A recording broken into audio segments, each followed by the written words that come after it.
एक बार की बात है जब अकबर बादशाह अपने दरबार में चिंतित बैठे थे।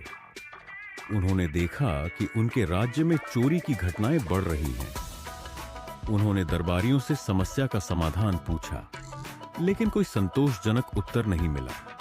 तब अकबर ने बीरबल की ओर देखा और कहा, बीरबल, क्या तुम इस समस्या का हल निकाल सकते हो? बीरबल ने मुस्कुराते हुए कहा, जहां पनाह, इस समस्या का हल आपको अकबर बिरबल की कहानी इन हिंदी के माध्यम से मिलेगा। अकबर ने उत्सुकता से कहा, जल्दी बताओ बीरबल। बीरबल ने योजना बनाई कि वह एक नकली खजाना तैयार करेंगे और उसे एक सुनसान जगह पर रख देंगे। इस खजाने की खबर उन्होंने धीरे धीरे पूरे शहर में फैला दी। जैसे ही यह खबर चोरों तक पहुंची, वे खजाने की तलाश में उस जगह पर पहुंच गए। लेकिन बीरबल ने वहां पहले से ही अपने सिपाहियों को तैनात कर रखा था। जब चोर खजाना चुराने आए तो सिपाहियों ने उन्हें रंगे हाथों पकड़ लिया। इस तरह बीरबल की सूझबूझ से चोर पकड़े गए और राज्य में शांति पुनः स्थापित हो गई। अकबर ने बीरबल की इस नई अकबर बिरबाल की कहानी इन हिंदी की खूब प्रशंसा की और कहा, बीरबल, तुम्हारी बुद्धिमानी के आगे हर समस्या छोटी लगती है। इसके बाद बीरबल ने एक और कहानी सुनाई।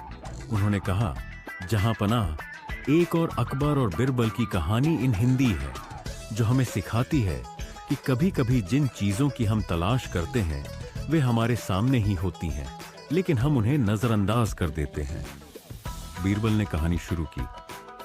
एक बार की बात है, एक गांव में एक व्यापारी रहता था जो अपनी संपत्ति खोने के डर से हमेशा परेशान रहता था।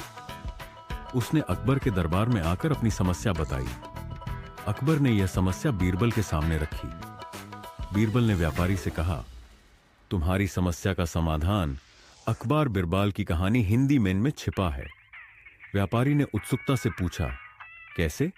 बीरबल ने व्यापारी को सलाह दी कि वह अपनी संपत्ति को एक साधारण दिखने वाले बक्से में रखे और उसे अपने घर के सबसे सामान्य कमरे में रख दे। व्यापारी ने ऐसा ही किया।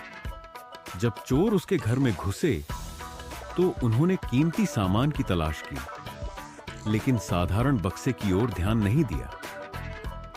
इस तरह व्यापारी की संपत्ति सुरक्षित रही। जब व्यापारी ने यह देखा तो वह बीरबल की बुद्धिमानी से बहुत प्रभावित हुआ और अकबर के सामने उसकी तारीफ की।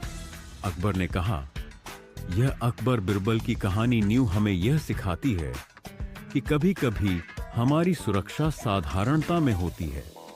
अकबर ने अंत में कहा, बीरबल, तुम्हारी कहानियां हमारे राज्य के लिए अमूल्य धरोहर हैं। इन्हें हमेशा संजोकर रखना चाहिए ताकि आने वाली पीढ़ियां भी इनसे सीख सकें। इस तरह कहानी अकबर बिरबल की का यह अध्याय समाप्त होता है, लेकिन कहानियों का सिलसिला कभी नहीं थमता। हर कहानी एक नई सीख और एक नया अनुभव लेकर आती है, जो जीवन को और भी समृद्ध बना देती है। अकबर और बीरबल की कहानियां इसी तरह सदियों तक लोगों का मार्गदर्शन करती रहेंगी।